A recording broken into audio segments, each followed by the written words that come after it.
ಒಂದು ಕಡೆ ದಿವಸ ವಿಶೇಷ ಕಾರ್ಯಕ್ರಮಕ್ಕೆ ಸ್ವಾಗತ. ನಾನು ಯಶವಂತ್. ರಾಜ್ಯ ನಿವೃತ್ತಿ ನೌಕರರ ಸಮಸ್ಯೆಗಳ ಕುರಿತಾಗಿ ಬೆಳಕು ಚೆಲ್ಲುವಂಥ ಕೆಲಸವನ್ನು ಒಂದು ಕಡೆ ದಿವಸ ಮಾಡ್ತಾ ಇದೆ. 1/7/2022ರಿಂದ 31/7/2024 ಅವಧಿಯಲ್ಲಿ ಈ ಅವಧಿಯಲ್ಲಿ ಏನು ರಾಜ್ಯ ಸರ್ಕಾರಿ ನೌಕರರು ನಿವೃತ್ತಿ ಹೊಂದಿದ್ದಾರೆ ಅವರಿಗೆ ಒಂದಷ್ಟು ಸವಲತ್ತುಗಳು ಸರ್ಕಾರದಿಂದ ಬರಬೇಕಾದಂಥ ಒಂದಷ್ಟು ಸವಲತ್ತುಗಳು ಬಂದಿಲ್ಲ ಅಂತೇಳಿ ಬೃಹತ್ ಹೋರಾಟವನ್ನು ಮಾಡ್ತಿದ್ದಾರೆ. ಸುಮಾರು 26,000ಕ್ಕೂ ಹೆಚ್ಚು ಕುಟುಂಬಗಳು, 26,000ಕ್ಕೂ ಹೆಚ್ಚು ಮಂದಿ ಈ ಒಂದು ಫಲಾನುಭವಿಗಳು ನೊಂದು ಒಂದು ಪ್ರತಿಭಟನೆಯನ್ನು ಮಾಡ್ತಿದ್ದಾರೆ. ಅವರ ಬೇಡಿಕೆಗಳನ್ನು ಸರ್ಕಾರದ ಮುಂದೆ ಇಡ್ತಿದ್ದಾರೆ. ಈ ಬಗ್ಗೆ ಚರ್ಚೆ ಮಾಡಲಿಕ್ಕೆ ನನ್ನ ಜೊತೆ ಕರ್ನಾಟಕ ನಿವೃತ್ತ ನೌಕರರ ವೇದಿಕೆಯ ದಾವಣಗೆರೆಯ ರಾಜ್ಯ ಪ್ರಧಾನ ಸಂಚಾಲಕರು ಡಾಕ್ಟರ್ MPM ಷಣ್ಮುಖ ಅವರಿದ್ದಾರೆ. ಅವ್ರನ್ನ ಕಾರ್ಯಕ್ರಮಕ್ಕೆ ಸ್ವಾಗತ ಮಾಡ್ತೀನಿ ಸರ್. ಸ್ವಾಗತ ಸರ್. ನಮಸ್ಕಾರ. ಆನಂದ ಪಟ್ಟಿ ರಾಜ್ಯ ಸಂಚಾಲಕರು ಅವರು ಕೂಡ ನನ್ನ ಜೊತೆ ಇದ್ದಾರೆ. ಅವ್ರನ್ನೂ ಕೂಡ ನಾನು ಕಾರ್ಯಕ್ರಮಕ್ಕೆ ಸ್ವಾಗತ ಮಾಡ್ತೀನಿ ಸರ್. ಕಾರ್ಯಕ್ರಮಕ್ಕೆ ಸ್ವಾಗತ ಸರ್. ನಮಸ್ಕಾರ ಸರ್. ನಮಸ್ಕಾರ. GS ನಾಗರಾಜ್ ತಾಲೂಕು ಸಂಚಾಲಕರು ಅವ್ರನ್ನೂ ಕೂಡ ನಾನು ಕಾರ್ಯಕ್ರಮಕ್ಕೆ ಸ್ವಾಗತ ಮಾಡ್ತೀನಿ ಸರ್. ಕಾರ್ಯಕ್ರಮಕ್ಕೆ ಸ್ವಾಗತ ಸರ್. ನಮಸ್ಕಾರ ಸರ್. ಕರ್ನಾಟಕ ನಿವೃತ್ತ ನೌಕರರ ವೇದಿಕೆ ದಾವಣಗೆರೆ ಈ ಭಾಳ ಹೋರಾಟವನ್ನು ಮಾಡ್ತಾ ಇದ್ದೀರಿ. ನಿಮ್ಮ ಹೋರಾಟದ ಉದ್ದೇಶ ಏನು? ಸರ್ಕಾರಕ್ಕೆ ಏನು ಹೇಳಲಿಕ್ಕೆ ಇಷ್ಟಪಡ್ತೀರಿ ಸರ್? ಸರ್, ನಾನು MPM ಷಣ್ಮುಖಯ್ಯ ಅಂತ ಹೇಳ್ಬಿಟ್ಟು ಈ ದಾವಣಗೆರೆ ನಗರದಲ್ಲೇ ಪ್ರಪ್ರಥಮವಾಗಿ ಏನು ನೌಕರಿಗೆ 7ನೇ ವೇತನ ಬಿಡುಗಡೆ ಮಾಡಿದಂಥ ಸರ್ಕಾರ ಬಿಡುಗಡೆ ಮಾಡಿದಂಥ ಸಂದರ್ಭದಲ್ಲಿ ನಮಗೆ ಕೆಲವು ಸೌಲಭ್ಯಗಳು ವಂಚಿತರಾಗಿದ್ವಿ ನಾವು. ಆ ವಿಚಾರವಾಗಿ ರಾಜ್ಯದ ಎಲ್ಲ ವಂಚಿತ ನೌಕರನ್ನ ಒಟ್ಟುಗೂಡಿಸ್ಬೇಕು ಅಂತ ಹೇಳ್ಬಿಟ್ಟು ನಾನು ಯಾಕೆ ನಿಮ್ಮ ಸ್ಟುಡಿಯೋದಲ್ಲಿ ಭಾಳ ಸಂತೋಷದಿಂದ ಹೇಳ್ತೀನಿ ಅಂದರೆ, ಈ ಕರ್ನಾಟಕ ನಿವೃತ್ತ ನೌಕರರ ವೇದಿಕೆ ಪ್ರಾರಂಭ ಆಗಿದ್ದು ಸಹ ದಾವಣಗೆರೆ ನಗರದಲ್ಲೇ.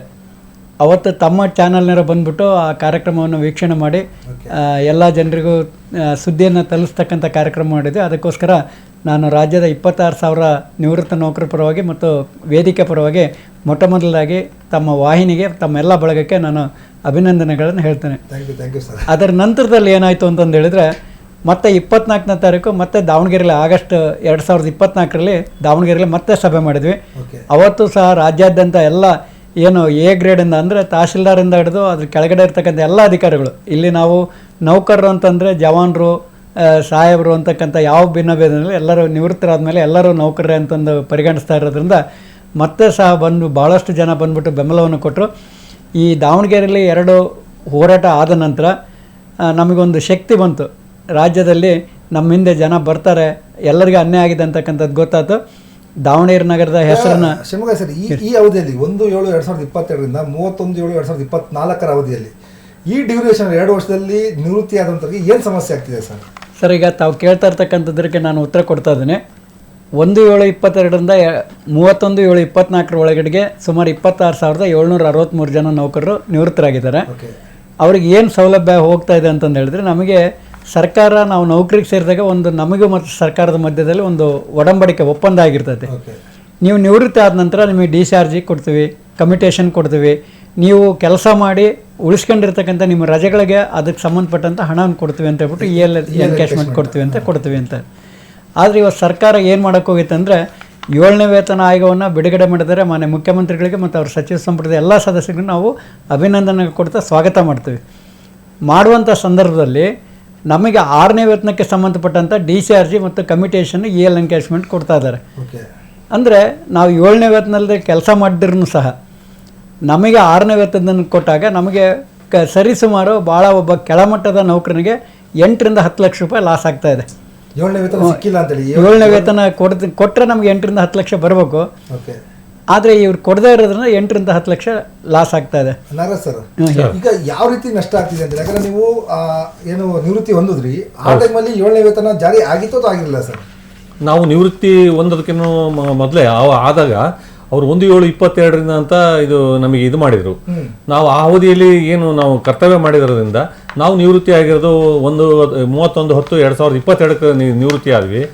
ಆ ಅವಧಿಯಲ್ಲಿ ಏನು ನಾವು ದುಡಿದಿದ್ದೀವಲ್ಲ 1/7/22ರಿಂದ ಅಂದಮೇಲೆ ಎಲ್ಲರಿಗೂ ಕೂಡ ಸವಲತ್ತು ಸಿಗುತ್ತೆ. 1/7/22ರವರೆಗೆ ಏನು ನೌಕರಿ ಮಾಡಿದಾರ ಅಲ್ಲಿಂದ ಇತ್ಲಾಗೆ ಏನು 1/7/22ರಿಂದ ಈಚೆ ಎಲ್ಲ ನಿವೃತ್ತಿ ಆದಂಥವ್ರಿಗೆ ಎಲ್ಲ ಸೌಲಭ್ಯಗಳನ್ನ ಸರ್ಕಾರ ಒದಗಿಸ್ಕೊಡ್ಬೇಕು. ಯಾಕೆಂದರೆ ಇವರು ಆರ್ಥಿಕ ಸಂಕಷ್ಟವನ್ನು ಹೇಳಿ ಜನರಿಗೆ, ನಮ್ಮ ನೌಕರರಿಗೆ ತೊಂದರೆ ಮಾಡೋದು ಅದು ಸರಿ ಅನ್ಸೋದಿಲ್ಲ. ಇಲ್ಲ ಯಶವಂತ ಅಲ್ಲಲ್ಲ, ಇದಕ್ಕೊಂದು ಸ್ಪಷ್ಟನೆ ಕೊಡ್ತೇನೆ ನಾನು. ಈಗ ಇವರು ನಿವೃತ್ತಿ ಆಗಿದ್ದು 31/10/2022ಕ್ಕೆ ನಮ್ಮ ನಾಗರಾಜ್ ಅವರು ನಿವೃತ್ತಿ ಆದರು. ಅದಕ್ಕಿಂತ ಪೂರ್ವದಲ್ಲಿ ಪ್ರತಿ 5 ವರ್ಷಕ್ಕೊಮ್ಮೆ ಸರ್ಕಾರ ಏನು ಮಾಡ್ತೈತೆ, ನೌಕರರಿಗೆ ಒಂದು ವೇತನ ಆಯೋಗ ಅಂತ ಮಾಡ್ತೈತೆ. ಆ ವೇತನ ಆಯೋಗಕ್ಕೆ ಡಾಕ್ಟರ್ ಸುಧಾಕರ್ ಅಂತ ಹೇಳ್ಬಿಟ್ಟು ನಿವೃತ್ತ IAS ಅಧಿಕಾರಿನ ಮಾಡಿಬಿಟ್ಟು ನೇಮಕ ಮಾಡಿದ್ದಾರೆ. ಅವರು ಸ್ಪಷ್ಟವಾಗಿ ತಮ್ಮ ವರದಿಯಲ್ಲಿ ಹೇಳಿದ್ದಾರೆ. ಏನು ಹೇಳಿದ್ದಾರೆ ಅಂದರೆ 31/6/2024ಕ್ಕೆ 6ನೇ ವೇತನದ ಅವಧಿ ಮುಕ್ತಾಯ ಆಗೋದ್ರಿಂದ 1/7/22ರಿಂದ 7ನೇ ವೇತನ ಅವಧಿ ಜಾರಿ ಆಗ್ತದೆ. ನೀವು ಅವ್ರಿಗೆ ಯಾವತ್ತಾದರೂ ಕೊಡ್ರಿ, ಅವ್ರಿಗೆ ಏನು ಬೆನಿಫಿಟ್ ಬರಬೇಕು ಅದನ್ನು 1/7/22ರಿಂದ ಪ್ರತಿಯೊಬ್ಬರಿಗೂ ಕೊಡಬೇಕು ಅಂತಕ್ಕಂಥದ್ದನ್ನು ಅವರು ಅದರಲ್ಲಿ ಬರೆದಿದ್ದಾರೆ, ವರದಿಯಲ್ಲಿ ಸ್ಪಷ್ಟವಾಗಿ ಬರೆದಿದ್ದಾರೆ. ಸ್ಪಷ್ಟವಾಗಿ ಬರೆದಂಥ ಸಂದರ್ಭದಲ್ಲಿ ಸರ್ಕಾರ ಏನು ಮಾಡಿದೆ ಅಂದರೆ 1/7/22ರಿಂದ 31/7/24ವರೆಗೆ ಸರಿಸುಮಾರು 25 ತಿಂಗಳ ಕಾಲ ಏನು ನಿವೃತ್ತರಾಗಿದ್ರೆ ಅವ್ರಿಗೆ ಯಾರಿಗೂ ಈ ಬೆನಿಫಿಟನ್ನು ಕೊಟ್ಟಿಲ್ಲ. ಹಾಗಾಗಿ ನಾವು ಮತ್ತು ಇವರು ಆಯೋಗ ಯಾಕೆ ಮಾಡಬೇಕು, ಸರ್ಕಾರದ ಹಣ ಖರ್ಚು ಮಾಡಿಬಿಟ್ಟು ಆಯೋಗ ನೇಮಿಸ್ತಾರೆ ಅಂದಮೇಲೆ ಆಯೋಗ ಹೇಳಿದ ರೀತಿಯಲ್ಲಿ ಇವ್ರು ಕೊಡಬೇಕು ಅಂತಕ್ಕಂಥದ್ದು ನಮ್ಮ ಇದೆ. ಆಮೇಲೆ ನಾವು ಆ ಸಂದರ್ಭದಲ್ಲಿ ಕೆಲಸ ಮಾಡಿರೋದನ್ನ ನಮಗೆ ನ್ಯಾಯಯುತವಾಗಿ ಬರಬೇಕು. ಇದೇ ವಿಚಾರವಾಗಿ ರಾಜ್ಯ ಸಚಿವ ಸಂಪುಟದಲ್ಲಿರ್ತಕ್ಕಂಥ ಎಲ್ಲ ಹಿರಿಯ ಸಚಿವರು DK ಶಿವಕುಮಾರ್ ಆಗಿರ್ಬೋದು, ಪರಮೇಶ್ವರ್ ಆಗಿರ್ಬೋದು, ಮಹದೇವಪ್ಪರ್ ಆಗಿರ್ಬೋದು, ಜಾರಕಿಹೊಳಿ ಇರ್ಬೋದು, ಸರ್ ಈಗ ಸರ್ಕಾರಕ್ಕೆ ತಮ್ಮ ಬೇಡಿಕೆ ಇಟ್ಟಾಗ ಸರ್ಕಾರ ಯಾವ ರೀತಿ ಸ್ಪಂದನೆ ಮಾಡ್ತಿದೆ, ಏನಂತಿದ್ದಾರೆ?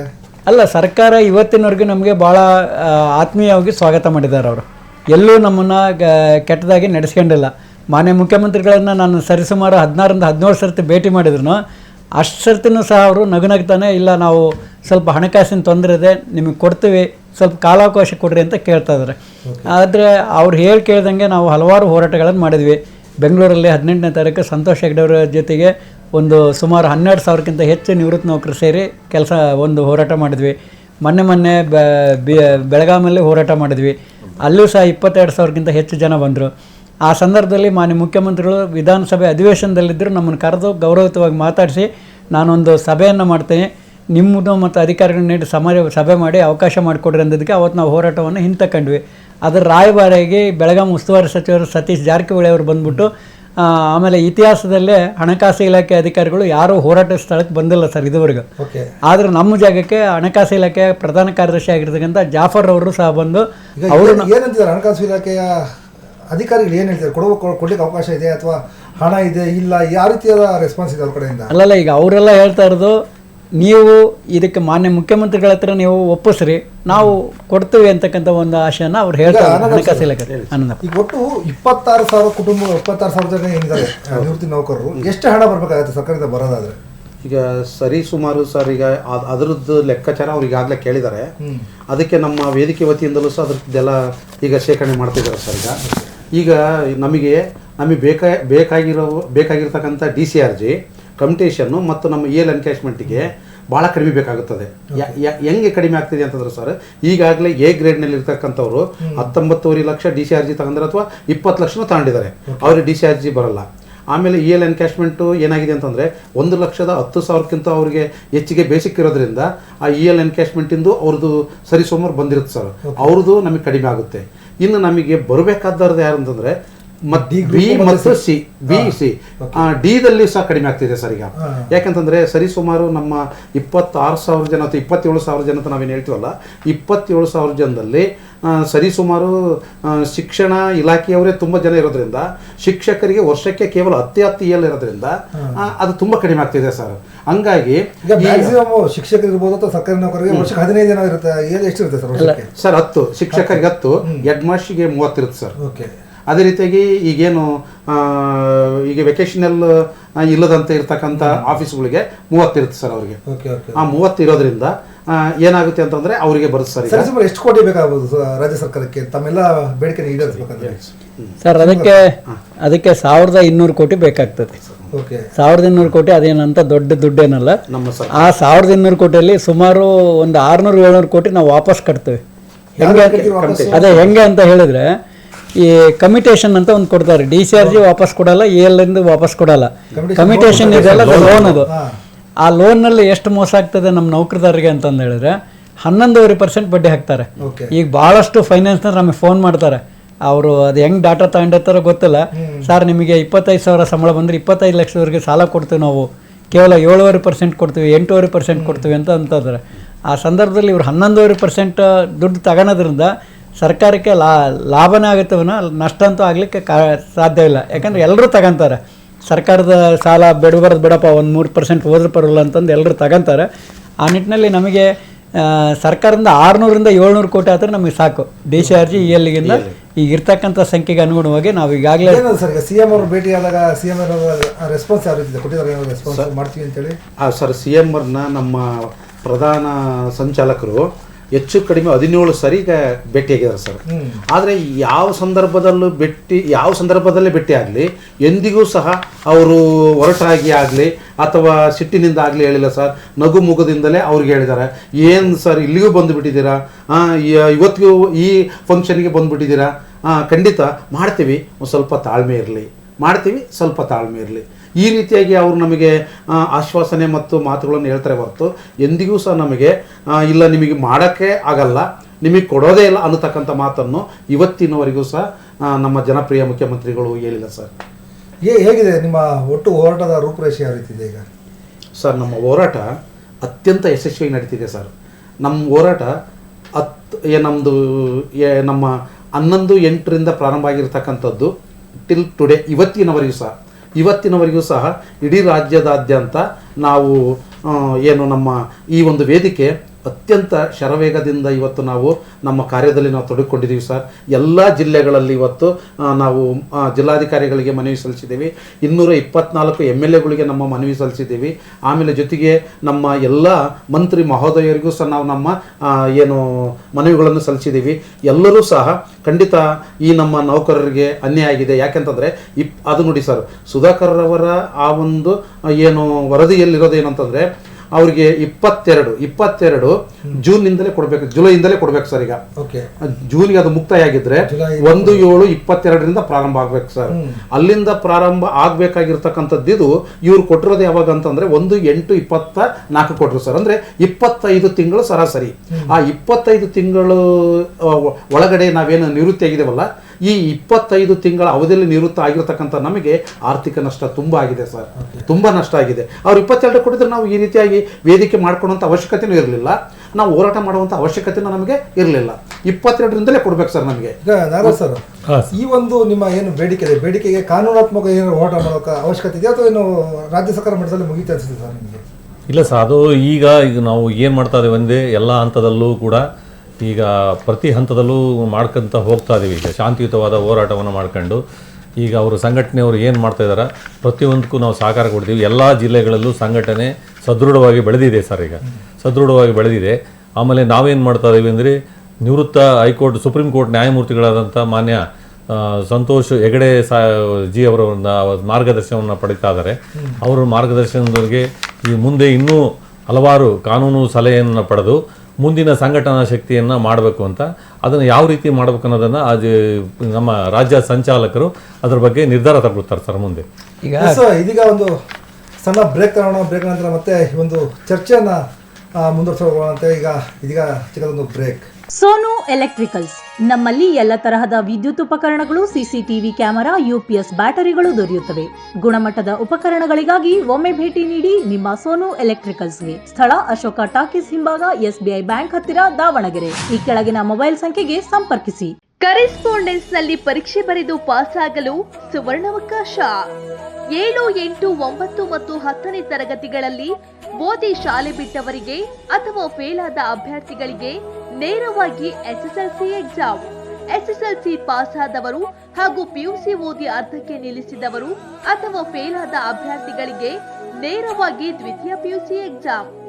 UGCಯಿಂದ ಅಂಗೀಕೃತವಾದ ವಿಶ್ವವಿದ್ಯಾಲಯಗಳಿಂದ ರೆಗ್ಯುಲರ್ ಹಾಗೂ ಕರೆಸ್ಪಾಂಡೆನ್ಸ್ ನಲ್ಲಿ ಕೆಳಕಂಡ ಕೋರ್ಸ್ಗಳು ಲಭ್ಯವಿರುತ್ತದೆ: BA, BCom, BSc, BCA, BBA, BLIP, BSW, BTech, diploma, BE, ITI, NTC, MA, MCom, MSc, MCA, MBA, MLIP, MSW, MTech, B.Ed, D.Pharm. ವಿಳಾಸ: ಶ್ರೀ ಅಣಬೇರು ಶಿವಮೂರ್ತಿ ಸ್ವಯಂ ನಿವೃತ್ತ ಶಿಕ್ಷಕರು, ಕಾರ್ಯದರ್ಶಿಗಳು, ಕನಕ ಕರೆಸ್ಪಾಂಡೆನ್ಸ್ ಕಾಲೇಜ್, ಕುರುಬರ ಹಾಸ್ಟೆಲ್ ಕಾಂಪ್ಲೆಕ್ಸ್, 2ನೇ ಮಹಡಿ, ಜಯದೇವ ಸರ್ಕಲ್ ಹತ್ತಿರ, ದಾವಣಗೆರೆ. 577002. ಹೆಚ್ಚಿನ ಮಾಹಿತಿಗಾಗಿ ಸಂಪರ್ಕಿಸಿ. Mobile number 7022936433 9886678178. ಹಲೋ, ನಮಸ್ಕಾರ ಕರ್ನಾಟಕ. ನಮ್ಮ ಅರುಣೋದಯ ಕಲೆಕ್ಷನ್ಗೆ ಸ್ವಾಗತ. ಇಲ್ಲಿ ಕೇವಲ 200 ರೂಪಾಯಿಂದ ಬ್ರಾಂಡೆಡ್ ಕುರ್ತಾ ಸ್ಟಾರ್ಟ್ ಆಗುತ್ತೆ. ಈ ಕುರ್ತಾಸ್ ಎಲ್ಲ ನಮ್ಮ ಗಾರ್ಮೆಂಟ್ಸ್ ಇಂದಾನೆ ಡೈರೆಕ್ಟ್ ಆಗಿ ಮ್ಯಾನುಫ್ಯಾಕ್ಚರ್ ಆಗಿ ನಮ್ಮ ಶಾಪಿಗೆ ಬರುತ್ತೆ. ಸೊ ತುಂಬಾನೇ ಕಡಿಮೆ ದರದಲ್ಲಿ ಸಿಗ್ತಾ ಇದೆ. ಬನ್ನಿ ಯಾವ ವೆರೈಟೀಸ್ ಇದೆ ಅಂತ ತೋರಿಸ್ತೀನಿ. 1800 ರೂಪೀಸ್ ಇರೋ ಈ ಸೆಟ್ಟು ಕೇವಲ ನಿಮಗೆ 760 ರೂಪೀಸ್ ಸಿಗ್ತಾ ಇದೆ. ಇದು ಫೆಸ್ಟಿವಲ್ ಆಫರ್ ಅಷ್ಟೇ ಇರುತ್ತೆ, ಫೆಸ್ಟಿವಲ್ಗೋಸ್ಕರ ಅಷ್ಟೇ ಸಿಗುತ್ತೆ ಈ ಆಫರ್ ಮಾತ್ರ. ಇಲ್ಲಿ ಪಾರ್ಟಿ ವೇರ್ ಅಂಬ್ರೆಲಾ ಕೂಡ ಸಿಗುತ್ತೆ. ತುಂಬಾನೇ ಯೂನಿಕ್ ಕಲೆಕ್ಷನ್ಸ್ ಇದೆ. ಹಾಗೆ ಇಲ್ಲಿ ನಿಮಗೆ ಲಾಂಗ್ ಲೆಂತ್ ಅಂಬ್ರೆಲಾ ಕೂಡ ಸಿಗ್ತಾ ಇದೆ. ಹೆವಿ ಟ್ರೆಂಡಿಂಗ್ ಕಲೆಕ್ಷನ್ಸ್ ಇದೆ. ಜೊತೆಲಿ ನಿಮಗೆ ತುಂಬಾನೇ ಕಡಿಮೆ ರೇಟಲ್ಲಿ ಕೊಡ್ತಾ ಇದ್ದಾರೆ. ಇಲ್ಲಿ ಕುರ್ತಾಸ್ 499 ರೂಪೀಸ್ ಇಂದ ಸ್ಟಾರ್ಟ್ ಆಗುತ್ತೆ. ಬಟ್ ನಾವು ನಿಮಗೆ ಜಸ್ಟ್ 340 ರೂಪೀಸ್ಗೆ ಕೊಡ್ತಾ ಇದೀವಿ. ಜೊತೆಲಿ buy 3 get 1 free, buy 6 get 1 free ಕೂಡ ನಡೀತಾ ಇದೆ. ಸಖತ್ ಡಿಸ್ಕೌಂಟ್ ಅಲ್ಲಿ ಇದೆ. ನೋಡ್ತಿರ್ಬೋದು party wear, wedding wear gowns ಎಲ್ಲ ಸಿಗುತ್ತೆ, ಆಫರ್ ಅಲ್ಲೂ ಸಿಗುತ್ತೆ ರೀ. ನಿಮಗೋಸ್ಕರ ಆಫರ್ ಕೊಡ್ತಾ ಇದೀವಿ, ಡಿಸ್ಕೌಂಟ್ ಕೊಡ್ತಾ ಇದೀವಿ, ಹಾಗೂ ಫ್ರೀ ಕೂಡ ಕೊಡ್ತಾ ಇದೀವಿ. ಮತ್ತೆ ಇನ್ನೇನು ಯೋಚನೆ ಮಾಡ್ತಿದ್ದೀರಾ? ಬೇಗ ಬೇಗ ನಮ್ಮ ಅರುಣೋದಯ ಕಲೆಕ್ಷನ್ಸ್ಗೆ ಬನ್ನಿ. ನಮ್ಮ ನೆಚ್ಚಿನ ಅಂಗಡಿ ಅರುಣೋದಯ ಬಟ್ಟೆ ಅಂಗಡಿ. ನಿರುದ್ಯೋಗ ಯುವಕ ಯುವತಿಯರಿಗೆ ಸುವರ್ಣಾವಕಾಶ. ಎಲ್ಲ ಮಾದರಿಯ mobile repair, hardware and software ಬಗ್ಗೆ ತರಬೇತಿ ನೀಡಿ ಸ್ವ ಉದ್ಯೋಗ ಕಲ್ಪಿಸಲು ಬೆಂಗಳೂರಿನ ಮೊಬೈಲ್ ಫಿಕ್ಸರ್ ಸಂಸ್ಥೆ ಮುಂದಾಗಿದೆ. 12 ವರ್ಷಗಳ ಅನುಭವ ಹೊಂದಿರುವ ಮೊಬೈಲ್ ಫಿಕ್ಸರ್ ಸಂಸ್ಥೆ ರಾಜ್ಯದ ನಿರುದ್ಯೋಗಿ ಯುವಕ ಯುವತಿಯರಿಗೆ ತರಬೇತಿ ನೀಡಿ ಸ್ವಂತ ಉದ್ಯೋಗಕ್ಕೆ ಸಹಕಾರ, ಮಾರ್ಗದರ್ಶನ ನೀಡಲಿದೆ. ಯಾರಾದರೂ ಕೋರ್ಸ್ ಮಾಡೋ ಇಂಟ್ರೆಸ್ಟ್ ಇದ್ದಲ್ಲಿ ದಯವಿಟ್ಟು ಬನ್ನಿ, ನಮ್ಮ ಇನ್ಸ್ಟಿಟ್ಯೂಟ್ ವಿಸಿಟ್ ಮಾಡಿ, ನೋಡಿ ಯಾವ ರೀತಿ ಇದೆ ಅಂತ ಹೇಳ್ಬಿಟ್ಟು ಡೆಮೋ ಕ್ಲಾಸ್ ತಗೊಳ್ಳಿ. 100% ಜಾಬ್ ಗ್ಯಾರಂಟಿ ಕೊಡಿಸ್ತೀನಿ. ಪ್ರತಿಯೊಂದು ಕಂಪ್ನೀಸ್ ಅಲ್ಲಿ ನೀವು ಸ್ಯಾಮ್ಸಂಗ್, MI, ವಿವೋ, ಓಪೋ ಯಾವ ಕಂಪ್ನಿನಲ್ಲಿ ಹೇಳ್ತೀರಾ ಆ ಕಂಪ್ನಿನಲ್ಲಿ ನಾವು ಜಾಬ್ ಕೊಡ್ಸಕ್ಕೆ ರೆಡಿ ಇದ್ದೀವಿ. ಹೆಚ್ಚಿನ ಮಾಹಿತಿಗಾಗಿ ಸಂಪರ್ಕಿಸಿ ಮೊಬೈಲ್ ಫಿಕ್ಸರ್ ಸಂಸ್ಥೆ, KR ಪುರ, TC ಪಾಳ್ಯ ಮುಖ್ಯ ರಸ್ತೆ, ಬೆಂಗಳೂರು. ಮೊಬೈಲ್ ಸಂಖ್ಯೆ 8970040337. ನಿಮಗೆ ಮೂಲವ್ಯಾಧಿ ಸಮಸ್ಯೆ ಇದೆಯೇ? 30 ವರ್ಷಗಳಿಂದ ಯಶಸ್ವಿಯಾಗಿ ಕಾರ್ಯನಿರ್ವಹಿಸುತ್ತಿರುವ ಹೊನ್ನಳ್ಳಿಯ LJB ಮೂಲವ್ಯಾಧಿ ಆಸ್ಪತ್ರೆಯಲ್ಲಿ ಕ್ಷಾರಸೂತ್ರ, ಕ್ಷಾರಕರ್ಮ, ಸ್ಕ್ಲೆರೋಥೆರಪಿ ಮೂಲಕ ಶಸ್ತ್ರಚಿಕಿತ್ಸೆ ರಹಿತ 100% ಪರಿಹಾರ ಖಚಿತ. ಪ್ರತ್ಯೇಕ ಮಹಿಳಾ ಪುರುಷ ವೈದ್ಯರಿಂದ ಚಿಕಿತ್ಸೆ. LJB ಮೂಲವ್ಯಾಧಿ ಆಸ್ಪತ್ರೆ, ಖಾಸಗಿ ಬಸ್ ನಿಲ್ದಾಣದ ಪಕ್ಕ, ಕುರಿ ಮಾರುಕಟ್ಟೆ ಮುಂಭಾಗ, ಹೊನ್ನಳ್ಳಿ. ಹೆಚ್ಚಿನ ಮಾಹಿತಿಗಾಗಿ ಸಂಪರ್ಕಿಸಿ doctor Mogha Sultan B Pattad, MS general surgeon ಹಾಗೂ CEO LJB ಆಸ್ಪತ್ರೆಗಳ ಸಮೂಹ. Mobile number 9880049093. ಬ್ರೇಕ್ ನಂತರ ಮತ್ತೆ ಸ್ವಾಗತ ಚರ್ಚೆಗೆ. ಸರ್, ನಾವು ಅಲ್ಲೇ ಒಂದು ಚರ್ಚೆಯನ್ನು ಮಾಡ್ತಾ ಇದ್ವಿ. ಈಗ ಇಷ್ಟೆಲ್ಲ ಹೋರಾಟವನ್ನು ಮಾಡ್ತೀರಿ, ಎಲ್ಲ ಮಾಡ್ತೀರಿ. ನಿಮ್ಮ ಈ ಒಂದು ವೇದಿಕೆಗೆ ನಿವೃತ್ತ ನೌಕರರ ಸಂಘದ ಸಪೋರ್ಟ್ ಇದೆಯಾ? ಅವ್ರನ್ನ ಏನಾರ ಭೇಟಿ ಮಾಡಿದ್ದೀರಾ? ಅವರ ಸಪೋರ್ಟ್ ಯಾವ ರೀತಿ ಇದೆ ನಿಮಗೆ? ಸರ್, ಈಗ ಅದಕ್ಕಿಂತ ಮುಂಚೆ ತಾವೊಂದು ಪ್ರಶ್ನೆ ಕೇಳಿದ್ರು ನಮ್ಮ ನಾಗರಾಜ್ ಅವ್ರಿಗೆ. ಕಾನೂನಾತ್ಮಕ ಹೋರಾಟ ಏನಾರು ಮಾಡ್ತಾ ಇದ್ದೀರ ಅಂತಂದ್ರೆ ಅದಾದ ನಂತರ ಮಾತಾಡ್ತೇನೆ. ಈಗ ಕಾನೂನಾತ್ಮಕ ಹೋರಾಟವನ್ನು ನಾವು ಮಾಡ್ಲಿಕ್ಕೆ ಬರಲ್ಲ. ಯಾಕಂತ ಹೇಳಿದ್ರೆ ಸರ್ಕಾರ ಹಣಕಾಸಿನ ವಿಚಾರದಲ್ಲಿ ತೊಂದರೆ ಇದ್ದಂಥ ಸಂದರ್ಭದಲ್ಲಿ ಕಟ್ ಆಫ್ ಡೇಟ್ ಅಂತ ತಗೊಳೋದಕ್ಕೆ ಸರ್ಕಾರಕ್ಕೆ ಪರಮಾಧಿಕಾರ ಇದೆ. ನಾವು ಇವತ್ತು ಸುಪ್ರೀಂ ಕೋರ್ಟಿಗೆ ಹೋದರೂ ಸುಪ್ರೀಂ ಕೋರ್ಟು ಅವ್ರಿಗೆ ಹೇಳಲಿಕ್ಕೆ ಆಗಲ್ಲ. ಯಾಕಂದ್ರೆ ನನ್ನ ಹತ್ರ ದುಡ್ಡಿಲ್ಲ ಸರ್ಕಾರ ಹೇಳಿದಾಗ ಅದನ್ನು ಫಸ್ಟ್ ಪ್ರಿಫರೆನ್ಸ್ ಸರ್ಕಾರಕ್ಕೆ ಕೊಡ್ತಾರೆ. ಆ ನಿಟ್ಟಿನಲ್ಲಿ ನಾವು ಕಾನೂನಾತ್ಮಕ ಹೋರಾಟಕ್ಕೆ ಯಾವತ್ತೂ ಮನಸ್ಸು ಮಾಡಿಲ್ಲ. ಈ ವಿಚಾರವನ್ನು ಮಾನ್ಯ ಸಂತೋಷ್ ಹೆಗ್ಡೆ ಅವ್ರ ಹತ್ರ ಚರ್ಚೆ ಮಾಡಿದ್ವಿ. ಅವರು ಹೇಳಿದ್ದಾರೆ ನೀವೇನಿದ್ರು ಅವ್ರನ್ನೇ ಮನವೊಲಿಸ್ಬಿಟ್ಟು ಕೆಲಸ ಮಾಡ್ಬೇಕಂತೇಳಿ. ಆ ನಿಟ್ಟಿನಲ್ಲಿ ರಾಜ್ಯದ ಅವರು ಯಾವುದೇ ಸಚಿವ ಸಂಪುಟದವರಾಗಲಿ ಮುಖ್ಯಮಂತ್ರಿಗಳಾಗಲಿ ಕರ್ನಾಟಕ ರಾಜ್ಯ ಸರ್ಕಾರದ CM ಒಪ್ಕೊಂಡ್ರೆ ಮಾತ್ರ ಆಗೋದು. ಹೌದೌದು, ಅವರು ಯಾವುದೇ ರೀತಿಯಲ್ಲಿ ಮಾರ್ಗ ಯಾವುದೂ ಇಲ್ಲ. ಅದಕ್ಕೆ ಈಗ ಅಧಿಕಾರಿಗಳು ಸಹ ನಮಗೆ ಕೊಡ್ಬೇಕು ಅಂತ ಅವ್ರ ಮನಸ್ಸಿದ್ರು ಕೊಡ್ಲಿಕ್ಕೆ ಆಗ್ತಾ ಇಲ್ಲ. ಅದಕ್ಕೆ ಅವರಿಂದ ಅವ್ರು ಒಪ್ಪಿಗೆ ತಗೋಬೇಕಾಗತ್ತೆ. ಹಾಗಾಗಿ ನಾವು ಸರ್ಕಾರದ ಒಂದು ಕೆಲಸದಲ್ಲಿ ನೌಕರಿ ಮಾಡಿದವರಾಗಿರೋದ್ರಿಂದ ನಮಗೆ ಸರ್ಕಾರದ ಆಗುವಗಳ ಬಗ್ಗೆ ಪರಿಚಯ ಇರ್ತೈತಿ. ಈಗಾಗಲೇ 100ಕ್ಕೆ 90ರಷ್ಟು ಮಾನ್ಯ ಮುಖ್ಯಮಂತ್ರಿಗಳು ನಮ್ಮ ಒಂದು ಹೋರಾಟಕ್ಕೆ ಮನಸ್ಸೋತಿದ್ದಾರೆ. ಅವರಿಗೆ ಒಂದು ಪಾಪ ಪರಿಜ್ಞೆ ಕಾಡ್ತಾ ಇದೆ. ನಾನು ಇಂಥ ಹಂತದಲ್ಲಿ ನಿವೃತ್ತರಿಗೆ ಅನ್ಯಾಯ ಮಾಡಿದೆ ಅಂತಕ್ಕಂಥ ಪಾಪ ಪರಿಜ್ಞೆ ಇದೆ. ಯಾಕೆ ಹೇಳ್ತೀನಿ ಅಂದರೆ 4ನೇ ವೇತನ ಆಯೋಗದಲ್ಲಿ ಇವರು ಹಣಕಾಸು ಸಚಿವರಾಗಿದ್ದರು. ಮಾನ್ಯ ಸಿದ್ದರಾಮಯ್ಯನವರು ಹಣಕಾಸು ಸಚಿವರಾಗಿದ್ದರು.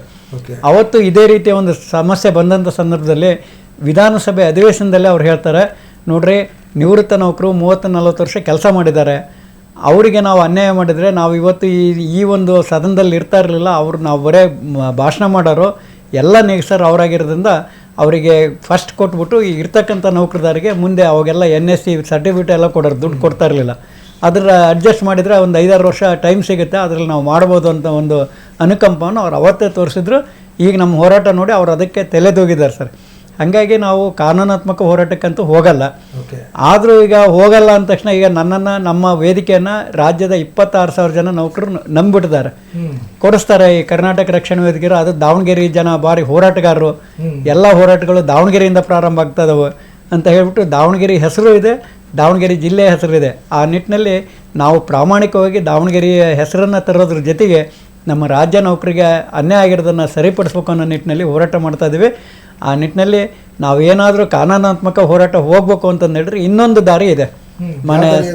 ಕಾನೂನು ತಜ್ಞರ ಜೊತೆ ನಾವು ಚರ್ಚೆ ಮಾಡಿದ್ದೀವಿ.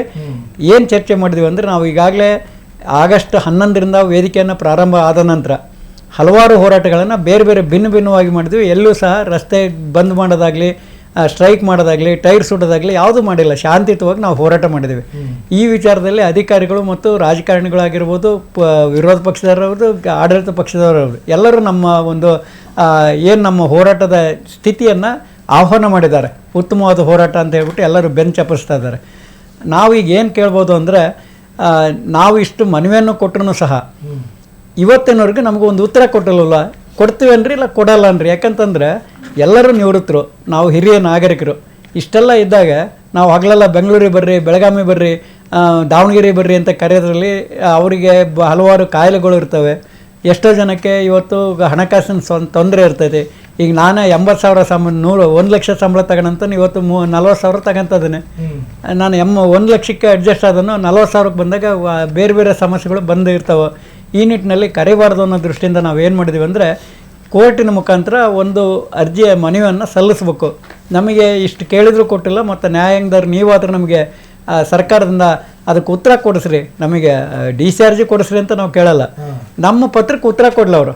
ಆಗ್ತತೆ ಇಲ್ಲ ಅನ್ನೋದು, ಕೊಡ್ತೀವಿ ಇಲ್ಲ ಅನ್ನೋದು ಕೊಡ್ರಿ ಅಂತಂದು ನಾವು ಒಂದು ಮನವಿಯನ್ನು ಕೇಳಬೇಕಂತ ಮಾಡಿದ್ವಿ. ಅದನ್ನ ಈಗಲೇ ಅಲ್ಲ ಸರ್, ಈಗ ಮುಂದಿನ ದಿನಗಳಲ್ಲಿ ನಾವು ಏನು ಮಾಡಿದ್ದೀವಿ ಅಂದರೆ, ಮತ್ತೊಂದು ಹೋರಾಟವನ್ನು ಮಾಡಲೇಬೇಕು. ಯಾಕೆ ಇವರೇನಾರು ಇನ್ನು 10 ದಿವಸಗಳ ಕಾಲ ಈಗಾಗಲೇ ಗಡುವು ಕೊಟ್ಟಿದ್ದೀವಿ. ನಾವು 22ನೇ ತಾರೀಕು ಒಂದು ಬೆಂಗಳೂರಲ್ಲಿ ಸಭೆ ಸೇರಿಬಿಟ್ಟು ಅವತ್ತಿನ ದಿವಸ ನಾವು ತೀರ್ಮಾನ ಮಾಡಿದ್ವಿ.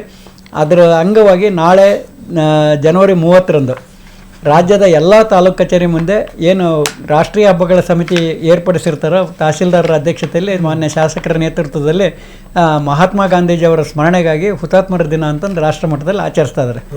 ಆ ಒಂದು ಸ್ಮರಣೆಯಲ್ಲಿ ನಮ್ಮ ನಿವೃತ್ತ ನೌಕರರು ಭಾಗವಹಿಸ್ಬಿಟ್ಟು ಅದು ಮುಗಿದ ನಂತರ ಅವರಿಗೊಂದು ಮನವಿಯನ್ನು ಕೊಟ್ಟು ಮಾನ್ಯ ಮುಖ್ಯಮಂತ್ರಿಗಳಿಗೆ ತಿಳಿಸಿ, ಇನ್ನು 10 ದಿವಸಗಳಲ್ಲಿ ನಮ್ಮ ಸಭೆಯನ್ನು ಕರೀಲಿಲ್ಲ ಅಂತಂದು ಹೇಳಿದರೆ ನಾವು ಮತ್ತೆ 26,000 ಜನದ ಜೊತೆಗೆ ನಮ್ಮ ಕುಟುಂಬ ಸದಸ್ಯರೆಲ್ಲರೂ, ನನ್ನ ಹೆಂಡತಿ ಆಗಿರ್ಬೋದು, ನನ್ನ ಮಕ್ಕಳಾಗಿರ್ಬೋದು, ನಮ್ಮ ಅಣ್ಣ, ನಮ್ಮ ತಮ್ಮರು, ಆಮೇಲೆ ನಮ್ಮ ಮನೆಯವ್ರ ಸಂಬಂಧಿಕರು, ನಮ್ಮ ಸ್ನೇಹಿತರು, ಕುಟುಂಬ ಮತ್ತು ನಮ್ಮ ಸ್ನೇಹಿತರು, ನಮ್ಮ ಜೊತೆ ಕೆಲಸ ಮಾಡಿರ್ತಕ್ಕಂಥ ನೌಕರರು ಏನಿದ್ದಾರೆ ಅವ್ರನ್ನೂ ಕರ್ಕೊಂಬಿಟ್ಟು ನಾವು ಬೆಂಗಳೂರಲ್ಲಿ ಸರಿ ಸುಮಾರು 1 ಲಕ್ಷದಷ್ಟು ಜನರನ್ನು ಸೇರಿಸಿ ಒಂದು ಇನ್ನೊಂದು ಎಚ್ಚರಿಕೆಯನ್ನು ಸರ್ಕಾರಕ್ಕೆ ಕೊಡ್ತಾ ಇದ್ದೇವೆ. ಎಲ್ಲೂ ನಾವು ಗಲಾಟೆ ಮಾಡಲ್ಲ, ಎಲ್ಲೂ ಕೂಗಾಡಲ್ಲ, ಎಲ್ಲೂ ನಾವು ಇತರ ರೀತಿಯಿಂದ ವರ್ತನೆ ಮಾಡಲ್ಲ. ಗಂಭೀರವಾಗಿ ಹೋಗ್ತೀವಿ, ಕುಂತ್ಕೊಂತೀವಿ, ಒಂದು ಸಭೆಯನ್ನು ಏರ್ಪಡಿಸ್ತೀವಿ. ಈಗಾಗಲೇ ಶಿವಮೊಗ್ಗ ಸರ್, ನೀವು ಹೇಳ್ತೀರಿ ಇಷ್ಟೆಲ್ಲ ಸರ್ಕಾರ ಕೇಳ್ತೀವಿ, ಕೊಡ್ತಾರೆ ಅಂತೇಳಿ, ಸರ್ಕಾರನೇ ಈಗ ಇಕ್ಕಟ್ಟಿನಲ್ಲಿದೆ. ಉಚಿತ ಯೋಜನೆಗಳನ್ನ ಕೊಟ್ಟು ಸರ್ಕಾರನ ಇಕ್ಕಟ್ಟಲ್ಲಿದೆ, ಹಣ ಹೊಂದಿಸಿಕ್ ಆಗ್ತಿಲ್ಲ ಸರ್ಕಾರಕ್ಕೆ. ತಮಗೆ ಯಾವ ಒಂದು ನಿರೀಕ್ಷೆ ಇದೆ? ಸರ್ಕಾರ ನಿಮ್ಮ ಬೇಡಿಕೆ ಸ್ಪಂದಿಸಿದ ನಿರೀಕ್ಷೆ ಯಾವ ರೀತಿ ಇದೆ ಅಂತ ನಿಮಗೆ? ಸರ್, ಈಗ ಒಂದು ಮನೆ ಅಂತಂದಾಗ ಬೇಕಾದಷ್ಟು ಖರ್ಚುಗಳು ಇರ್ತಾವೆ ಸರ್. ಆ ಖರ್ಚಿನಲ್ಲಿದ್ದಂಥ ಸಂದರ್ಭದಲ್ಲಿ ಯಾವುದಕ್ಕೆ ನಾವು ಕೊಡಬೇಕು ಅದಕ್ಕೆ ಕೊಡ್ತಾರೆ. ಈಗ ಒಂದಕ್ಕೆ ನಾವು ಕೊಟ್ಕೊಂತ ಹೋಗಿ ಅಂತಂದರೆ ಇಡೀ ಮಂತ್ಯಾನ ನಡೆಸೋಕ್ಕಾಗಲ್ಲ. ಅದೇ ರೀತಿಯಾಗಿ ಈಗ ಅವರು ಗ್ಯಾರಂಟಿಗಳಿಗೆ ಕೊಡ್ತಾರೆ, ಕೊಡಲಿ ಸರ್, ನಮ್ಗೆ ಸಂತೋಷ. ನಮಗೆ ಅದ್ರ ಬಗ್ಗೆ ಯಾವುದೇ ರೀತಿಯಾದಂಥ ವೈಮನಸ್ಸಾಗಲಿ ವೈರುಧ್ಯ. ನನ್ನ ಪ್ರಶ್ನೆ ಏನು ಅಂತಂದರೆ, ಈಗ ಅಲ್ಲೂ ಹೊಂದಿಸ್ಲಿಕ್ಕೆ ಸಿದ್ದರಾಮಯ್ಯ ಆಗಿರ್ಬೋದು, ಹಣಕಾಸು ಇಲಾಖೆ ಸರ್ಕಸ್ ಮಾಡ್ತಾ ಇದೆ ಹಣವನ್ನು ಹೊಂದಿಸ್ಲಿಕ್ಕೆ. ಹೌದೌದು, ತಾವು ಹೇಳ್ತಿದ್ರು 1,200 ಕೋಟಿ ಬೇಕಾಗತ್ತೆ. ಹೌದು, ಆ ರೀತಿ ಹೇಳ್ತಾ ಇದ್ರಿ. ಅಷ್ಟು ಕೋಟಿಯನ್ನು ಹೊಂದಿಸ್ಲಿಕ್ಕೆ ಆಗ್ತದ ಅಂತ ಸರ್ಕಾರಕ್ಕೆ? ಈಗ ವೇತನ ಆಯೋಗದಿಗೆ ನೆಕ್ಸ್ಟ್ ಬಡ್ಜೆಟ್ ಬರುತ್ತಲ್ಲ ಸರ್, ಬಡ್ಜೆಟ್ ಅಲ್ಲಿ ಯಾವುದಾದ್ರೂ ಸಂಪನ್ಮೂಲ ಕ್ರೋಢೀಕರಣ ಮಾಡಿ ಬಡ್ಜೆಟ್ ಅಲ್ಲಿ ಹೊಂದಾಣಿಕೆ ಮಾಡಿ ಮುಂದಿನ ದಿನಗಳಲ್ಲಿ ನಮಗೆ ಕೊಟ್ಟರು ನಮಗೆ ಏನು ನಾವು ಅಭ್ಯಂತರ ಇಲ್ಲ ಸರ್. ಅದಕ್ಕೆ ಮಾಡಲಿಕ್ಕೆ ಎಲ್ಲ ಸಾಧ್ಯತೆಗಳು ಇದ್ದಾವೆ. ಯಾಕಂದರೆ ಈಗಾಗಲೇ ಅವಧಿ ಮುಗಿದೋಗಿದೆ. ಈಗಾಗಲೇ ಬಡ್ಜೆಟಿಂದು ಎಲ್ಲ ಸರ್ಕಾರ ಲೆವೆಲಲ್ಲಿ ಇದು ನಡೀತಾ ಇದೆ. ಏನು ಎಲ್ಲ ಇಲಾಖೆಗಳಿಂದಲೂ ತಪಾಸಣೆ ನಡೀತಾ ಇದೆ. ಇದರಲ್ಲಿ ಇದನ್ನು ನಮ್ಮದು ಒಂದು ಸಮಸ್ಯೆಯನ್ನು ಪರಿಗಣಿಸಿ ಯಾವುದಾದರೂ ಸಂಪನ್ಮೂಲವನ್ನು ಕ್ರೋಢೀಕರಿಸಿ, ಇದೇನು ಭಾಳ ಇದು ಅನಿಸೋದಿಲ್ಲ. ಯಾಕೆಂದರೆ ನಿರಂತರವಾಗಿ 40 ವರ್ಷಗಳ ಕಾಲ ನಾವೆಲ್ಲ ಕೆಲವು 30 ವರ್ಷ ಎಲ್ಲ ಮಾಡಿ ಅವರು ಈಗ ನಾನಾ ಕಾಯಿಲೆಗಳಿಗೆ ತುತ್ತಾಗಿ ಸರ್ಕಾರದ ಕೆಲಸ ಮಾಡಿ ಈಗ ಈ ದಿನನಿತ್ಯನೂ ಟ್ಯಾಬ್ಲೆಟ್ಸ್ ಇಲ್ಲದಲೇ ಎಷ್ಟೋ ಜನ ನೌಕರರು ಇದು ಮಾಡ್ತಾ ಇಲ್ಲ. ಅಷ್ಟು ಇದು ಇದಾಗ್ಬಿಟ್ಟಿದ್ದಾರೆ. ಕೊರೋನಾ ವೇಳೆಯಲ್ಲಿ ಎಷ್ಟೋ ಜನ ಸತ್ತು ಹೋಗಿದ್ದಾರೆ ಕೊರೋನಾ ಅವಧಿಯಲ್ಲಿ ನೌಕರದಾರರು. ಅದಕ್ಕೆ ಸರ್ಕಾರ ಇದನ್ನ ಮನಗಂಡು ಮಾನವೀಯತೆಯ ನೆಲೆಯಲ್ಲಿ ಯಾಕೆಂದರೆ ಮಾಡಿದರೆ ನಾವು ಎಲ್ಲರೂ ಕೂಡ ಅದನ್ನು ಸಂತೋಷವಾಗಿ ಸ್ವಾಗತಿಸ್ತೇವೆ. ಆಮೇಲೆ ಈ ಗ್ಯಾರಂಟಿಗಳನ್ನ ಸರ್ ಜನಸಾಮಾನ್ಯರು ಕೇಳದೇ ಇದ್ರು ಸರ್ಕಾರ ಉದಾರ ಮನಸ್ಸಿನಿಂದ ಕೊಟ್ಟಿದೆ ಸರ್. ಅಲ್ಲ, ಉದಾರ ಮನಸ್ಸಿಂದ ಗೆಲ್ಲಬೇಕು ಅಂತ ಕೊಟ್ಟಿದ್ದಾರೆ ಸರ್. ಇಲ್ಲೇ ಸರ್, ಅದು ನಾವು ಉದಾರ ಮನಸ್ಸು ಅಂತ ಅನ್ಕೊಳ್ಳೋಣ. ಇಂಥ ಸಂದರ್ಭದಲ್ಲಿ ಅವ್ರಿಗೆ ಕೊಟ್ಟಿದ್ರಲ್ಲ, ನಾವು 40 ವರ್ಷಗಟ್ಟಲೆ ನಾವು ಕೆಲಸ ಮಾಡಿದೀವಿ ಸರ್. ಆ ಮಾಡಿದಂಥ ಕೆಲಸಕ್ಕೆ ಕೂಲಿ ಕೊಡಿ ಅಂತ ನಾವು ಕೇಳ್ತಾ ಇದ್ದೀವಿ. ಆ ಒಂದು ಮನಸ್ಸು ಸರ್ಕಾರಕ್ಕೆ ಖಂಡಿತ ಬಂದೇ ಬರ್ಬೇಕಂತ ನಾವು ಅನ್ಕೊಳ್ತೀವಿ ಸರ್. ಯಾಕೆಂತಂದ್ರೆ ನಾವು ಎಲ್ಲಿ ದುಡಿಯದ ದುಡ್ಡನ್ನು ನಾವು ಕೇಳಲ್ಲ, ನಾವು ದುಡಿದಿರ್ತಕ್ಕಂಥದ್ದು ಕೊಡಿ. ನೀವೇನಾದ್ರು 22 ಕೊಟ್ಟಿದ್ರೆ ನಮ್ಗೆ ಈ ಸ್ಥಿತಿ ಬರ್ತಾ ಇರಲಿಲ್ಲ. ಈಗ ಸುಧಾಕರ್ ರಾವ್ ಅವರ ಒಂದು ವರದಿ ಮೇರೆಗೆ ನಮ್ಗೆ ಏನಾರು ಕೊಟ್ಟಿದ್ರೆ ನಮ್ಗೆ ಈ ಸ್ಥಿತಿ ಬರ್ತಾ ಇರಲಿಲ್ಲ. ಅದಕ್ಕೆ ನೀವು ದುಡಿಯದೇ ಇರ್ತಕ್ಕಂಥವ್ರು ಎಷ್ಟೋ ಜನರಿಗೆ ಆ ಉದಾರ ಮನಸ್ಸಿನಿಂದ ನೀವು ಸಹಾಯ ಮಾಡ್ತಾ ಇದ್ದೀರಾ. ಅದರಲ್ಲಿ ದುಡ್ದಂಥ ನಮಗೆ ಯಾಕೆ ನೀವು ಈ ರೀತಿಯಾಗಿ ನಮ್ಮನ್ನು ಆ ಮನಸ್ಸಿನಿಂದ ದೂರ ಇಟ್ಕೊಂಡಿದ್ದೀರಾ? ದಯವಿಟ್ಟು ಕೊಡಿ, ದಯವಿಟ್ಟು ಕೊಡಿ. ನಿಮಗೆ ಇಚ್ಛಾಶಕ್ತಿ ಬರಲಿ. ಆ ಕೊಡ್ತಕ್ಕಂಥದ್ದು ನೀವು ಮನಸ್ಸು ಮಾಡಿದರೆ ನೀವು ಯಾವ ಮೂಲದಿಂದಲಾದರೂ ತೆಗಿತೀರಿ. ಯಾಕೆಂತಂದ್ರೆ ಈಗ ಅಂಗನವಾಡಿಯವರಿಗೆ ನಮ್ಮ ಅಕ್ಕಂದಿರಿಗೆ ನೀವು ಕೊಟ್ಟಿದ್ದೀರಾ, ಆಶಾ ಕಾರ್ಯಕರ್ತೆಯರಿಗೂ ಮೊನ್ನೆ ನೀವು ಭರವಸೆ ಕೊಟ್ಟಿದ್ದೀರಿ. ಆಮೇಲೆ ನಮ್ಮ ನೌಕರ ಸಾರಿಗೆ ಇಲಾಖೆಯ ನೌಕರಿಗೂ ನೀವು ಏನು ಮಾಡಿದ್ದೀರಾ, ಮೊನ್ನೆ ಆಶ್ವಾಸನೆ ಕೊಟ್ಟು ಅವ್ರಿಗೆ ಕೊಡಲಿಕ್ಕೂ ಮನಸ್ಸು ಮಾಡಿದ್ದೀರಾ. ನಮ್ಗೆ ಯಾಕೆ ಕೊಡ್ತಾ ಇಲ್ಲ ನೀವು? ಅಂದರೆ ನಾವೀಗ ದುಡಿಯದೇ ಇರ್ತಕ್ಕಂಥವರು, ನಾವು ಇನ್ನೇನು ಮನೇಲಿರ್ತಕ್ಕಂಥವರು, ನಮಗೆ ಇನ್ನೇನು ಇಲ್ಲ ಅನ್ನುವಂಥ ಆ ಒಂದು ಮನಸ್ಸೇನಾದರೂ ನಿಮಗಿದೆಯಾ? ದಯವಿಟ್ಟು ಬೇಡಿ ಸರ್. ಯಾಕೆಂತಂದರೆ ನಾವು ದುಡಿದಿರ್ತಕ್ಕಂಥದ್ದು ನಮ್ಮ ಸೇವಾ ಅವಧಿಯಲ್ಲಿರ್ತಕ್ಕಂಥದ್ದನ್ನು ನಾವು ಇವತ್ತು ಕೇಳ್ತೇವೆ ಹೊರತು ನಮ್ಮ ಸೇವಾ ಅವಧಿಯಲ್ಲಿ ಇಲ್ಲದಂತಹ ಅಥವಾ ನಾವು ದುಡಿಯದೇ ಇರ್ತಕ್ಕಂಥದ್ದನ್ನು ನಾವು ಕೇಳಲ್ಲ. ನಾವು ದುಡಿತಾ ಇದ್ದೀವಿ. ಹೋರಾಟವಿದೆ ಸರ್. ಈಗ ರಾಜ್ಯ ಸರ್ಕಾರ ಸ್ಪಂದಿಸ್ತಾ ಇದ್ರೆ ಹೋರಾಟ ಯಾವ ರೀತಿ ಮಾಡ್ತೀರಿ? ಯಾವ್ಯಾವ ಹಂತಗಳ ಹೋರಾಟ? ಖಂಡಿತ ಅದೇ ಸರ್, ಈಗ ನಾವು ಇವತ್ತು ಸಭೆಯನ್ನು ಮಾಡಿದ್ವಿ. ದಾವಣಗೆರೆ ಜಿಲ್ಲೆಗೆ ಸಂಬಂಧಪಟ್ಟಂಥ ತಾಲೂಕು ಸಂಚಾಲಕರ ಸಭೆಯನ್ನು ಮಾಡಿದ್ವಿ. ಆ ಸಭೆಯಲ್ಲಿ ಒಂದು ತೀರ್ಮಾನ ಮಾಡಿದ್ವಿ. ಏನು ಅಂತ ಹೇಳಿದರೆ, ಈಗಾಗಲೇ ನಾವು ರಾಜ್ಯ ಮಟ್ಟದಲ್ಲಿ ಮತ್ತೊಂದು 1 ಲಕ್ಷ ಜನ ಸೇರಿಸ್ತೀವಿ ಅಂತ ಆಗಲೇ ನಾನು ಮಾತಾಡ್ತಾ ಹೇಳಿದೆ. ಆ ಒಂದು ಕಾರ್ಯಕ್ರಮದ ಉದ್ಘಾಟನೆಗೆ ಅಣ್ಣಾ ಹಜಾರೆ ಅವ್ರನ್ನ ಕರೆಸ್ತಕ್ಕಂಥ ಒಂದು ಪ್ರಯತ್ನದಲ್ಲಿ ನಾವು ಇದ್ದೀವಿ. ಅಣ್ಣಾ ಹಜಾರೆ ಅವರು ಬರ್ತಾರೆ. ಯಾವ ವಿಚಾರವನ್ನು ಈಗಾಗಲೇ ನಾವು ಸಂತೋಷ್ ಹೆಗ್ಡೆ ಅವ್ರ ಜೊತೆಗೆ ಚರ್ಚೆ ಮಾಡಿದ್ವಿ. ಅವರು ಮಂಗಳೂರಲ್ಲಿರೋದ್ರಿಂದ 1-2 ದಿನ ಬಿಟ್ಟ ನಂತರ ಯೋಚನೆ ಮಾಡೋಣ ಅನ್ನೋ ಮಾತನ್ನು ಹೇಳಿದ್ದಾರೆ. ಅವ್ರನ್ನ ಕರೆಸ್ಬಿಟ್ಟು ನಾವು ಅವತ್ತೇನು ಉದ್ಘಾಟನೆ ಮಾಡ್ತೀವಿ, ಉದ್ಘಾಟನೆ ಮಾಡಿದ ನಂತರ ಅಲ್ಲಿಂದ ನಾವು ಕದಲೋದಿಲ್ಲ, ಅನಿರ್ದಿಷ್ಟಾವಧಿ ಮಾಡ್ತೀವಿ. ಒಂದೇ ದಿವಸ ಮಾಡಲ್ಲ. ಅಲ್ಲ, ನಾವು ಹೇಳಿದ್ವಲ್ಲ, ಗಲಾಟೆ ಮಾಡಲ್ಲ, ಏನಿಲ್ಲ, ಅನಿರ್ದಿಷ್ಟಾವಧಿ. ನಾವು ಪ್ರಾಣ ಹೋದ್ರೆ ಪರವಲ್ಲ ಅನ್ನೋ ನಿಟ್ಟಿನಲ್ಲಿ ನಾವು ಕುಂತ್ಕೊಂಡ್ಬಿಟ್ಟು ನಾವು ನಮ್ಮ ಸೌಲಭ್ಯವನ್ನು ಪಡಿತೀವಿ. ಯಾಕೆ ನಾವು ಇಷ್ಟು ಗಟ್ಟಿಯಾಗಿ ಹೇಳ್ತೀವಿ ಅಂತಂದು ಹೇಳಿದ್ರೆ, ಹೇಳಿದ್ವಲ್ಲ, ನಾನು ಕೆಲಸ ಮಾಡಿದ್ದನ್ನು ನಾನು ಕೇಳ್ತಾ ಇದ್ದೀನಿ, ಸರ್ಕಾರಕ್ಕೆ ಹೊರೆಯಾಗೇನು ಕೇಳ್ತಾ ಇಲ್ಲ. ಆಮೇಲೆ ಪ್ರಾರಂಭದಲ್ಲಿ ಹೇಳ್ದಂಗೆ DCRGನ ಅವ್ರು ನಮಗೆ ಕೊಡಲೇಬೇಕು. ಅದು ಅವರ ನಡುವೆ ಒಪ್ಪಂದ ಆಗಿರ್ತಕ್ಕಂಥದ್ದು. ಇವತ್ತು ಹೆಂಗಾಗಿದೆ ಅಂತಂದು ಹೇಳಿದ್ರೆ, ನಾನು ನೌಕರಿ ಮಾಡ್ತಾ ಇದ್ದೀನಿ ಅಂತಂದು ಹೇಳಿದ್ರೆ, ಸಾರಿ 26,000 ಜನಕ್ಕೂ ಬಂದಿಲ್ವಾ ಅದು ಅಮೌಂಟ್? ಹೌದು, 26,000 ಜನಕ್ಕೂ ಬಂದಿಲ್ಲ.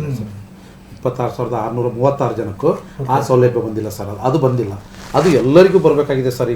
ಈಗ ನಮ್ಮ ನಿವೃತ್ತಿ ಸಂಘನೆ ಮಾಡ್ಬೋದಾಗಿತ್ತೇನೋ, ಆದರೆ ಬೇಡಿ ಸರ್. ಈಗ ನಾವೀಗ 22ರಿಂದ 24ರವರೆಗೂ ಈಗೇನು 25 ತಿಂಗಳಲ್ಲಿ ನಿವೃತ್ತಿಯಾಗಿರ್ತಕ್ಕಂಥ 26,636 ಜನ, ಅಥವಾ ಇವತ್ತಿನ ಪ್ರಕಾರ 27,000 ಬಂದಿದೆ ಸರ್. ಇಷ್ಟು ಜನ ಖಂಡಿತವಾಗಿಯೂ ನಾವು ನೋಡಿ ಸರ್, ಯಾರಿಗೂ ನಾವು ಇದು ಮಾಡಲ್ಲ. ಆದರೆ ನಮ್ಮದು ಅನಿರ್ದಿಷ್ಟಾವಧಿ ಆ ಮುಷ್ಕರಕ್ಕೆ ನಾವು ಬದ್ಧರಾಗ್ತೀವಿ. ಆವಾಗ ಆ ಸರ್ಕಾರ ಅದು ಏನು ಮಾಡುತ್ತೋ ಮಾಡಲಿ ಸರ್. ನಮ್ಮನ್ನು ಎಲ್ಲಿಗೆ ಹಾಕಿದ್ರೂ ಚಿಂತೆ ಇಲ್ಲ, ನಮ್ಮನ್ನೇನು ಮಾಡಿದ್ರೂ ಚಿಂತೆ ಇಲ್ಲ. ನಾವು ಮಾತ್ರ ನಮಗೆ ಬರಬೇಕಾಗಿರ್ತಕ್ಕಂಥ ಈ ಆರ್ಥಿಕ ಸೌಲಭ್ಯವನ್ನು ಪಡಿಲೇಬೇಕು ಅನ್ನತಕ್ಕಂಥ ಸದೃಢವಾಗಿರ್ತಕ್ಕಂಥ ಒಂದು ಮನಸ್ಸನ್ನು ನಾವು ಮಾಡ್ಕೊಂಡಿದ್ದೀವಿ ಸರ್. ಅದಕ್ಕೆ ತಕ್ಕಂತೆ ನಮ್ಮ ಪ್ರಧಾನ ಸಂಚಾಲಕರು ರೂಪುರೇಷೆಗಳನ್ನು ಇವತ್ತು ಸಿದ್ಧ ಮಾಡ್ತಿದ್ದಾರೆ. ಅದಕ್ಕೆ ತಕ್ಕಂತೆ ನಾವು ಅದಕ್ಕೆ ಬೆಂಬಲವಾಗಿ ನಿಂತ್ಕೊಂಡು ಇಡೀ ಕರ್ನಾಟಕದ ಈ ನಿವೃತ್ತಿ ನೌಕರರು 22ರಿಂದ 24 ಇರತಕ್ಕಂಥ ನಿವೃತ್ತಿ ನೌಕರರು ನಾವು ಅವರಿಗೆ ಬೆಂಬಲ ಕೊಡ್ತೀವಿ. ಅವ್ರು ಏನು ತೋರಿಸಿದ್ರು ಅದಕ್ಕೆ ತಕ್ಕಂತೆ ನಾವು ನಮ್ಮ ಆ ಒಂದು ಹೋರಾಟವನ್ನು ರೂಪಿಸ್ಕೊಳ್ತೀವಿ ಅನ್ನತಕ್ಕಂಥ ಮಾತನ್ನು ಈ ಸಂದರ್ಭದಲ್ಲಿ ಹೇಳಲಿಕ್ಕೆ ನಾನು ಇಷ್ಟಪಡ್ತೀನಿ ಸರ್. ಆಮೇಲೆ ನೀವು ನಿವೃತ್ತಿ ನೌಕರ ಸಂಘದ ಬಗ್ಗೆ ಕೇಳಿದ್ರು, ರಾಜ್ಯ ಸಂಘದ ಬಗ್ಗೆ. ಅದಕ್ಕೆ ಸಂಬಂಧಪಟ್ಟಂಗೆ 1-2 ಮಾತು ಹೇಳಲಿಕ್ಕೆ ಇಷ್ಟಪಡ್ತಾ ಇದ್ದೀನಿ. ನಾವು ನಿಜವಾಗ್ಲೂ ನಿವೃತ್ತಿ ನೌಕರ ಸಂಘದ ಅಧ್ಯಕ್ಷರು ಏನು ಭೈರಪ್ಪನವ್ರು ಅದಾರ, ಅವರಿಗೆ ಧನ್ಯವಾದಗಳನ್ನು ಹೇಳ್ತೀವಿ ಸರ್. ಯಾಕಂದರೆ ಅವರು ಸ್ಟೈಫಂಡ್ರಿ ಇದ್ದಾಗಿಂದನೂ ಸರ್ಕಾರದಲ್ಲಿದ್ಬಿಟ್ಟು ಹೋರಾಟ ಮಾಡ್ಕೊಂತ ಬಂದವರು. ಸರ್ಕಾರಿ ನೌಕರ ಸಂಘದ ಅಧ್ಯಕ್ಷರಾದವರು 2011ರಿಂದ ನಿವೃತ್ತ ನೌಕರ ಸಂಘವನ್ನು ಇವತ್ತಿನವರೆಗೆ ಅವರು ಪಾಲಿಸ್ಕೊಂಡು ಬರ್ತಾ ಇದ್ದಾರೆ. ಯಾಕೆ ನಾವು ಅವರಿಗೆ ಅಭಿನಂದನೆಗಳನ್ನ ಹೇಳ್ತೀವಿ ಅಂತಂದು ಹೇಳಿದ್ರೆ, ಅವರೇ ಇದನ್ನು ಮಾಡಿಸ್ಬೇಕಾಯ್ತು. 7ನೇ ವೇತನ ಆಗೋ ಸಂದರ್ಭದಲ್ಲಿ ಅವರು ಮತ್ತು ಸರ್ಕಾರಿ ನೌಕರ ಸಂಘದ ಇಬ್ಬರು ಅಧ್ಯಕ್ಷರು ಆ ಸಭೆಯಲ್ಲಿ ಇರ್ತಾರೆ. ಅವರು ಕೊಡಿಸ್ಬೋದಾಗಿತ್ತು. ಅವ್ರು ಕೊಡಿಸ್ದೇ ಇರೋದ್ರಿಂದ ಇವತ್ತು ನಾನು ದಾವಣಗೆರೆ ನಗರ ಮತ್ತು ದಾವಣಗೆರೆ ಜಿಲ್ಲೆಯಲ್ಲಿರ್ತಕ್ಕಂಥ ನಾನು ಒಬ್ಬ ಪ್ರೌಢಶಾಲೆಯ ನಿವೃತ್ತ ಮುಖ್ಯೋಪಾಧ್ಯಾಯ ರಾಜ್ಯ ಮಟ್ಟದಲ್ಲಿ ಹೆಸರನ್ನು ಮಾಡಿದ್ದೇನೆ. ಅದಕ್ಕೆ ನನಗೆ ಅವಕಾಶ ಮಾಡಿಕೊಟ್ಟಿರೋದ್ರಿಂದ ನಾನು ಅವ್ರಿಗೆ ಆತ್ಮೀಯವಾಗಿ ಅವ್ರನ್ನ ಸ್ವಾಗತ ಮಾಡ್ತೀನಿ. ಅವ್ರು ಕೊಡಿಸ್ಬಿಟ್ಟಿದ್ರೆ ಇವತ್ತು ಹನುಮಂತಪ್ಪ ಯಾರೋ ನಾಗರಾಜಪ್ಪ ಯಾರೋ ನಿಮ್ಮ ಸ್ಟುಡಿಯೋಕ್ಕೆ ನಾವು ಬರ್ತಿದ್ವಲ್ವ, ನಿಮ್ಮನ್ನ ಈ ಸ್ಟುಡಿಯೋದೊಳಗೆ ಕರ್ಕೊಂಬರೋದಕ್ಕೆ ಅವತ್ತು ಅವ್ರು ನಿಮ್ಗೆ ಹೆಲ್ಪ್ ಮಾಡಿದ್ರೆ ಇವತ್ತು ಹೆಲ್ಪ್ ಮಾಡಿದ್ವಿ. ಇದೇ ದಾವಣಗೆರೆಯಲ್ಲಿ ಬಂದಾಗ ಅವರು ಭೈರಪ್ಪನವರು ಒಂದು ಮಾತು ಹೇಳಿದರು, ಏನ್ರಿ ಇವರು ಏನು ರಾಜಕೀಯ ಮಾಡ್ತಾರ, ರಾಜಕೀಯ ಪಕ್ಷನೇ ಇದು, ಡಿ ಎಕ್ಕೊಂದು ಸಂಘ ಇದಕ್ಕೊಂದು ಸಂಘ ಅಂತ ಹೇಳ್ಬಿಟ್ಟು ಇಲ್ಲಿ ದಾವಣಗೆರೆಯಲ್ಲಿ ರಾಜ್ಯ ಮಟ್ಟದ ಪರಿಷತ್ ಸಭೆಯನ್ನು ಕನ್ನಡ ಭವನದಲ್ಲಿ ಮಾಡಿದಂಥ ಸಂದರ್ಭದಲ್ಲಿ ಅವ್ರು ಹೇಳಿ ನಾವು ಅವ್ರಿಗೆ ಬೆಂಬಲ ಕೊಡಲ್ಲ ಅನ್ನೋ ಮಾತನ್ನು ಹೇಳಿದರು. ನಾವು ಅದನ್ನು ಸ್ವಾಗತ ಮಾಡಿದ್ವಿ, ಯಾಕಂದರೆ ಅವ್ರು ದೊಡ್ಡವರು, ಅವ್ರು ಏನು ಹೇಳ್ತಾರೋ. ಆದರೆ ನಾವು ಹೋದಂಥ ಸಂದರ್ಭದಲ್ಲಿ ಯಾವತ್ತೂ ನಮ್ಮ ಎದುರಿಗೆ ಮಾತಾಡಿಲ್ಲ ಅವರು ನೇರವಾಗಿ ಏನು ಹೇಳಿದ್ರೆ ನೀವು ಹೋರಾಟ ಮಾಡ್ರಪ್ಪ ನಾನು ಬರ್ತೀನಿ ಅನ್ನೋ ಮಾತನ್ನು ಹೇಳಿದರೆ ಈಗಲೂ ನಮಗೆ ಅಭಿಮಾನ ಇದೆ. ಅದನ್ನು ನಮಗೆ ವೀಡಿಯೋಗಳನ್ನು ಎಲ್ಲರೂ ಕಳಿಸಿದ್ರು, ಸರ್ ಹಿಂಗೆ ಕೇಳಿದ್ದಾರೆ ಅಂತ. ಇರಲಿ ಬಿಡಪ್ಪ ಅವ್ರು ದೊಡ್ಡವರು ಅಂತ ನಾವು ಸುಮ್ಮನೆ ಇದ್ವಿ. ಆದರೆ ಮೊನ್ನೆ ಮಾತ್ರ ಬಾಗೇಪಲ್ಲಿಯಲ್ಲಿ ಒಂದು ಸಭೆಯಲ್ಲಿ ಪಾಲ್ಗೊಂಡಿರೋ ಸಂದರ್ಭದಲ್ಲಿ ಅವರು ನಮ್ಮ ಬಗ್ಗೆ ಉತ್ತಮವಾಗಿರ್ತಕ್ಕಂಥ ಮಾತನ್ನು ಹೇಳಿದ್ದಾರೆ. ಇಲ್ಲ ಮಾನ್ಯ ಮುಖ್ಯಮಂತ್ರಿಗಳ ಹತ್ರ ನಾವು ಮಾಡಿದ್ದೀವಿ, ಕೊಡೋ ಒಂದು ಮನಸ್ಸು ಬಂದಿದೆ ಅಂತಕ್ಕಂಥದ್ದಿದೆ. ನಮ್ಮ ಹೋರಾಟದ ಫಲವಾಗಿ ಈಗಾಗಲೇ ಮಾನ್ಯ ಮುಖ್ಯಮಂತ್ರಿಗಳು ಹಣಕಾಸು ಇಲಾಖೆ ಅದನ್ನು ಚಿಂತನೆಯನ್ನು ಮಾಡ್ತಾ ಇದ್ದಾರೆ ಅಂತಕ್ಕಂಥದ್ದು ನಮಗೂ ಗೊತ್ತಿದೆ. ಹಾಗಾಗಿ ದೊಡ್ಡ ಮನಸ್ಸು ಮಾಡಿವಿ, ಕೊಡ್ತಾರೆ ಅನ್ನೋದು ನಮಗೆ ಅಚಲವಾದ ನಂಬಿಕೆ ಇದೆ ಸರ್. 99% ನಾವು ಇದರಲ್ಲಿ ಜಯ ಆಗ್ತೀವಿ ಅಂತಂದು ಆ ನಿಟ್ಟಿನಲ್ಲಿ ಒಳ್ಳೆಯದಾಗಲಿ. 26-27 ಸಾವಿರ ಕುಟುಂಬಗಳು ಕೂಡ ಒಳ್ಳೆಯದಾಗಲಿ. ನಾವು ಒಂದು ಕಡೆ ದಿವಸ ಯಾವಾಗಲೂ ನಿಮಗೆ ಗಮನವನ್ನು ಕೊಡ್ತಾ ಇರ್ತೀವಿ, ನಿಮ್ಮ ಹೋರಾಟಕ್ಕೆ ನಾವು ಕೂಡ ಕೈ ಜೋಡಿಸ್ತೀವಿ ಅಂತ ಹೇಳ್ತಾ ಇದಾಗಿತ್ತು ಇವತ್ತಿನ ವಿಶೇಷ ಚರ್ಚೆ. ನಿವೃತ್ತ ನೌಕರರಿಗೆ ಸರ್ಕಾರ ಏನು 25 ತಿಂಗಳ ಅವಧಿಯಲ್ಲಿ ನಿವೃತ್ತರಾದಂಥ ಸರ್ಕಾರಿ ನೌಕರರಿಗೆ ಅವರ ಬೇಡಿಕೆನ ಈಡೇರಿಸುತ್ತಾ ಸರ್ಕಾರ ಯಾವ ರೀತಿ ಸ್ಪಂದನೆ ಮಾಡುತ್ತೆ ಕೂಡ ನಾವು ಕಾದು ನೋಡಬೇಕಾಗಿದೆ. ಇದಾಗಿತ್ತು ಇವತ್ತಿನ ವಿಶೇಷ. ಮತ್ತೊಂದು ವಿಶೇಷ ಚರ್ಚೆ ಜೊತೆಗೆ ನಾನು ತಮ್ಮನ್ನು ಭೇಟಿ ಮಾಡ್ತೀನಿ. ಎಲ್ಲರೂ ನೋಡ್ತೀರಿ ಒನ್ ಕನ್ನಡ ನ್ಯೂಸ್.